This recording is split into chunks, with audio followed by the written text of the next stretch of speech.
Bem-vindos ao Grupo Marcos. Hoje estamos gravando o nosso programa Nova Geração, número 111. E temos duas grandes novidades, duas grandes boas notícias. Primeiro é que a partir desse programa, os nossos programas serão também gravados em vídeo. Para quem prefere assistir, eles vão estar no YouTube e também no nosso blog. E o tema de hoje é muito especial, por isso nós mudamos, aperfeiçoamos um pouco o nosso programa a partir desta data. Hoje é 28, você está ouvindo esse programa, é lançado 28 de abril, mas nós vamos nos referir ao dia 1º de maio. 1º de maio de 2017, nós comemoramos o nascimento de Eurípides Barçanufo. 137 anos do nascimento de Eurípides Barçanufo no Brasil, em Minas Gerais, na pequena cidade de Sacramento. Eu vou contar algumas histórias, no espaço do nosso programa não cabe um relato detalhado por conta do tempo. Então eu já sugiro para quem não leu a leitura do livro Eurípides, Meu Amigo Eurípides, que é um livro que está no nosso blog, é gratuito, você pode baixar. Inclusive está na sua segunda edição, com excelente capa, com a diagramação nova, e também vai estar disponível para quem gosta do Kindle na Amazon, para quem lê no Kobo, na Livraria Cultura online, para quem preferir. Bem, o que é que a gente vai falar do Eurípides? Eu selecionei alguns pequenos trechos da vida do Eurípides, a partir do livro Meu Amigo Eurípides Barçanufo, só para a gente comentar, Para quem não conhece, ter uma noção de quem foi Eurípides, e para quem conhece, relembrar um pouco a vida desse espírito, que é o nosso dirigente espiritual e que é um espírito maravilhoso, no sentido de tudo que ele trouxe para a gente ao longo dos milênios, A gente vai falar rapidamente disso. Vamos começar com a vida de Eurípides Barçanufo, nascido em 1880. E aí a gente vai falar um pouco da vida do Eurípides na época do Cristo, através de uma fonte muito confiável, que é o próprio Eurípides, tá certo? Através de uma médium, que foi uma continuadora dele e que, até onde eu conheço, a melhor biógrafa de Eurípides Barçanufo, Corina Novellino. Muito do que a gente escreveu no livro Meu Amigo Eurípides Barçanufo está baseado no livro dela, Eurípides, o Homem e a Missão, escrito por ela. Ela viveu em Sacramento, chegou a ter algum contato com Eurípides, ela criança, Eurípides já adulto, e é um livro que foi revisado pelo próprio Chico Xavier, que morava, o Chico Xavier na primeira parte da vida viveu em Pedro Leopoldo, mas na sua segunda parte ele viveu em Uberaba, que é bem próximo a Sacramento. Bem, então vamos para esse livro. Eurípides nasce, uma cidade extremamente católica, e ele se torna um católico fervoroso. Mas um tio dele, que na verdade era mais um tio, mas era mais para primo do que para tio, porque a idade era muito próxima, que morava em Santa Maria, que existe até hoje, a casa do senhor Mariano existe até hoje em Santa Maria, que era um povoado a cerca de 13 quilômetros de Sacramento. Bem, e eles muito amigos, e Eurípides, muito católico, não se conforma, e está sempre insistindo com o tio sobre isso, porque ele tem que salvar o tio das artes do demônio. Resumindo a história, nosso objetivo aqui são apenas pequenos trechos da história do Eurípides. Eurípides resolve ir até Santa Maria, onde se ouvia falar de extraordinários fenômenos mediúnicos. É um ambiente espiritual até hoje bastante elevado. Eu tive a felicidade de passar alguns dias lá, de conhecer a casa do seu Mariano, e é realmente algo especial. Se você tiver essa oportunidade, não vá procurando curiosidades, vá procurando paz espiritual. Se você for para aquele ambiente buscando paz espiritual, você vai realmente sentir. Não tem nada do ponto de vista externo, tem muito do ponto de vista vibratório. Se a sua busca é essa, vale a pena conhecer esse espaço. Bem, Eurípides chega à casa do senhor Mariano, do tio senhor, como ele chamava, poucos anos mais velho do que ele.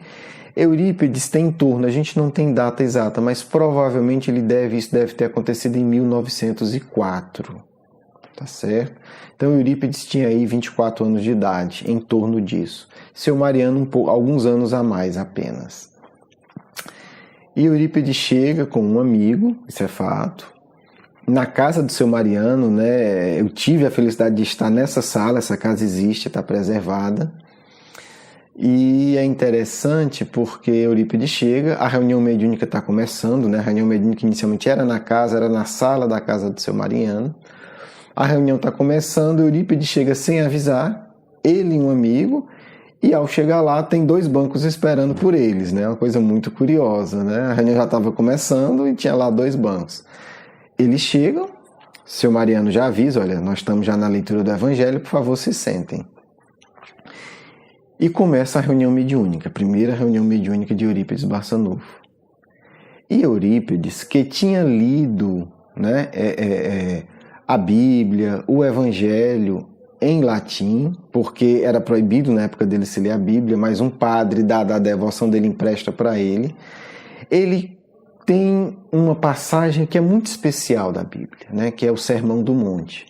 Muitos estudiosos, né, espíritas, cristãos, não cristãos, reconhecem como o Sermão do Monte a parte mais importante do Novo Testamento, ou a essência do Novo Testamento, que são as famosas bem-aventuranças.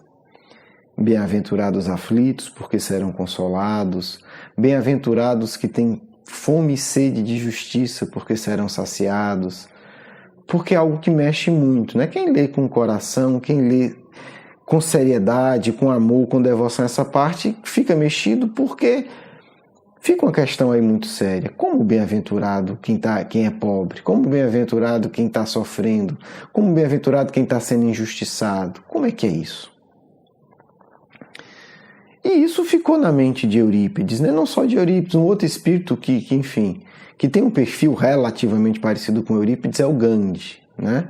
E um discípulo de Eurípides, né? Talvez o discípulo que mais se assemelhou ao mestre, talvez, né? Mas um dos que mais se assemelharam com certeza, o Dr. Tomás Novellino, ele dizia que sempre teve essa dúvida amorosa no coração. Quem seria mais evoluído do século XX, Eurípides ou Gandhi? Ele nunca resolveu a questão e a gente também não precisa resolver. Essas histórias só servem não para a gente entrar em disputa tola e besta. Essas questões servem só para a gente começar a ter um pouco de dimensão de quem, né? Do Gandhi, do Eurípides, quem são esses espíritos? Que tiveram uma espiritualidade profunda e uma atuação social profunda. Enfim, eu disse isso do Gandhi porque o Gandhi dizia que se todos os livros da Terra fossem perdidos, todos os livros, acabou tudo. Mas se salvou ali por algum motivo o Sermão da Montanha. Gandhi dizia que nada estaria perdido, que a sabedoria humana teria sido preservada. Observe que Gandhi não era cristão, Gandhi era hindu.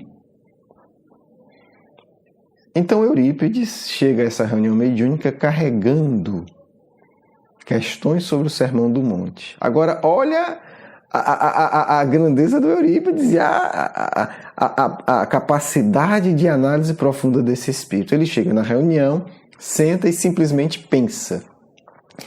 Se é verdade que os espíritos se comunicam, né, se é dado aos espíritos dos que morreram vir conversar com os mortos, eu gostaria que João Evangelista viesse explicar o Sermão da Montanha, as bem-aventuranças, através do Aristides.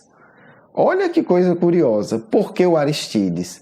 Obviamente, a gente está falando de uma cidade pequena, todo mundo se conhecia, né?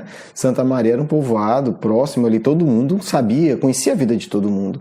Aristides era um homem de um coração extraordinário, aquela pessoa boa, né? Que se diz assim, a natureza humana boa, bondosa encarnada numa pessoa.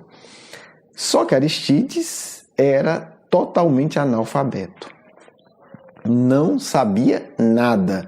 Como se dizia antigamente, não sabia fazer o ó com a quenga, né? Quem não sabe o que é isso, gente, quenga é o coco, né? Imagina um coco, né? E você conseguir pegar ali a circunferência do coco e fazer um ó. Então é isso, tá certo? Não sabia nada, não sabia desenhar uma letra com uma forma. atualizando o dito popular.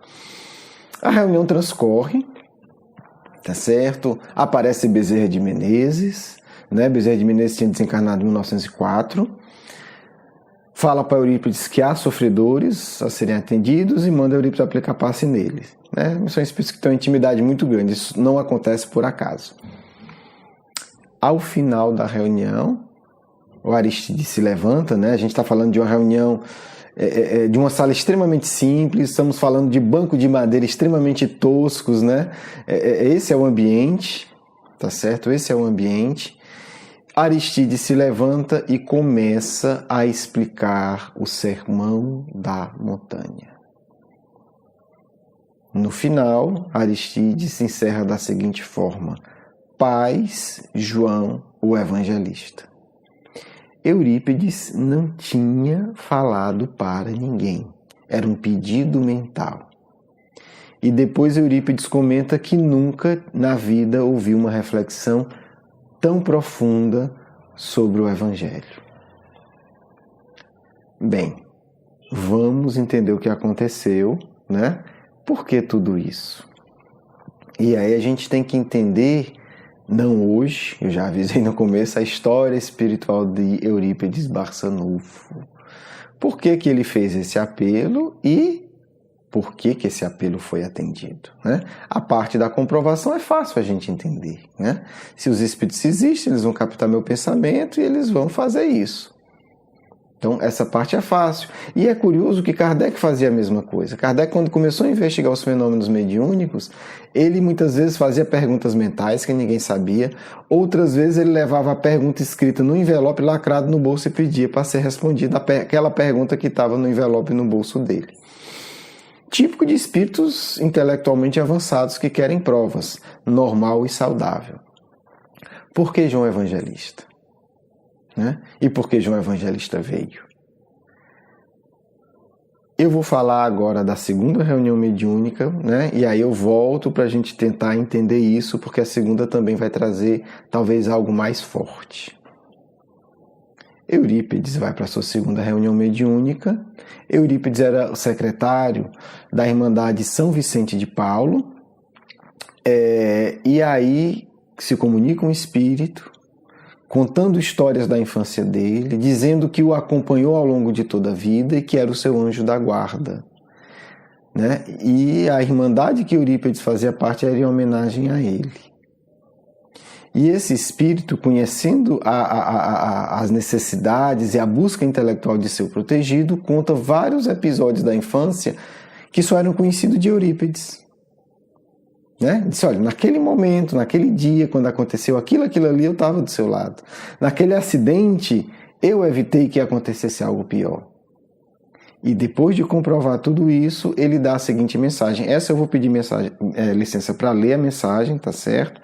Ela está no livro da Corina, né, da Corina Novelino, que eu avisei, e, de certa forma, eu diria que é a mensagem que marca o início do trabalho espírita de Eurípides na Terra, no sentido de que foi uma orientação direta de seu próprio anjo guardião. Vamos lá, me permitam ler. Abandone sem pesar e sem mágoa o seu cargo na congregação. Convido a criar uma outra instituição, cuja base será o Cristo, e cujo diretor espiritual serei eu, tendo você como comandante material. Afaste-se de vez da igreja. Quando ouvir o espocar dos fogos, o repicar dos sinos ou o som das músicas sacras, não se sinta magoado nem saudoso, porque o Senhor nos oferece um campo mais amplo de serviço e nos conclama a ação dinamizadora do amor. Meu filho, as portas de sacramento vão fechar-se para você. Os amigos afastar-se-ão. A própria família revoltar-se-á. Não se importe.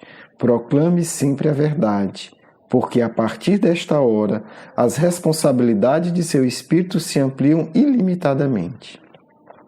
Ele conclui dizendo: você atravessará a rua da amargura, com os amigos a ridicularizarem uma atitude que não pode compreender. Né? E ele conclui dizendo o nome: São Vicente de Paulo. Bem, eu prometi que ia explicar porque esses espíritos estão ligados a Eurípides, mas vai ficar para o nosso próximo encontro, né? Nós estamos hoje em homenagem aos 137 anos do nascimento do Eurípides, iniciando uma série que vai pouco a pouco comentando o livro Meu Amigo Eurípides Barçanufo. Você é nosso convidado para essa caminhada. Espero que você goste, espero que isso traga luz também para o seu coração, como tem trazido para o meu, né? O contato, de alguma forma, com esse Espírito maravilhoso.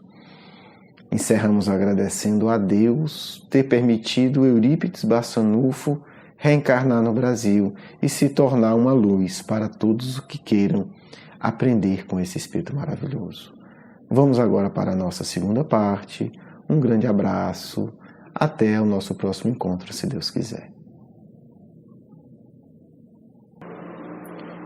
É muito importante entender, meus filhos, minhas filhas, que para muitos de vocês, Eurípides é o verdadeiro exemplo a ser seguido. Digo isso, juventude, porque Eurípides é o espírito designado pelas esferas mais elevadas da Terra para amparar o trabalho de vocês. Professor, médium, educador, aquele que cuida da dor do outro, da dor da dúvida, da dor emocional e da dor física. Entendam isso. Ele é o exemplo do jovem que serve em nome do Consolador. Ensina a grandeza de Deus, ensina a ampliação dos sentimentos, em particular através da astronomia que tanto ama. Ensina o carinho e a devoção aos enfermos. Eurípides não ama o falso sentimento. Eurípides não aplaude as falsas alegações de limitação que na verdade são acomodação preguiçosa. Eurípides é esse jovem simples, abnegado, de olhos iluminados, capaz de devotar-se plenamente em nome do bem. Busquem a ele, jovens amigos, para ter inspiração necessária quando a ganância das profissões quiserem invadir seus corações. Busquem ele quando o conforto excessivo quiser entorpecer a vossa mente. Busquem ele quando as paixões inferiores quiserem dominar a vossa vida. Aprendam com ele a transformar todas as energias humanas em serviço a quem mais sofre. Eurípides coordena todo o trabalho do Grupo Marcos.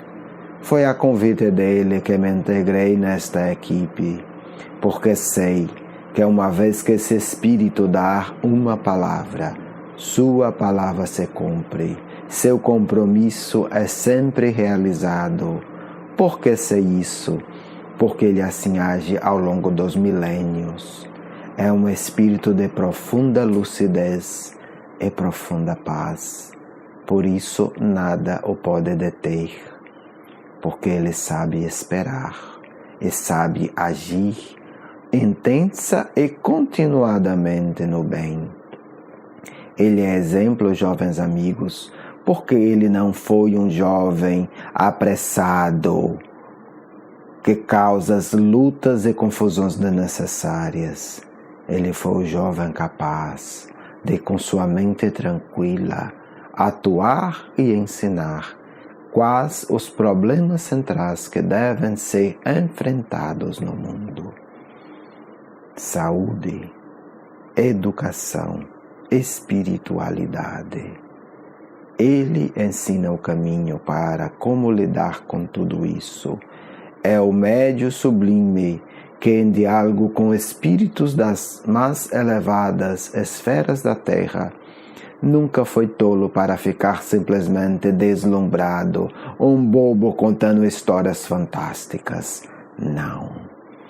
Toda a luz que foi jorrada para o coração desse espírito, seja por o seu amigo espiritual, José, Padre Jesus, seja pela própria Maria de Nazaré, seja por todos, Ele soube transformar, não em histórias mágicas e bobas que tanto gosta o movimento espírita, Ele soube transformar em ação no bem, em consolo a quem mais sofre, em alegria para quem estava desalentado, em carinho para os idosos e para as crianças, e em trabalho ativo para jovens e adultos.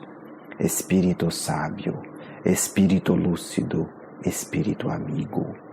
Portanto, jovens, se queres o caminho da verdadeira felicidade, se queres o caminho da verdadeira construção do bem, vinculai vosso coração a esse espírito, vinculai o vosso coração a este grupo que leva o nome em homenagem a ele, porque é a ele que o Mestre do mundo confiou conduzir a nova geração, que irá transformar a Terra estruturalmente, mudando o padrão deste planeta.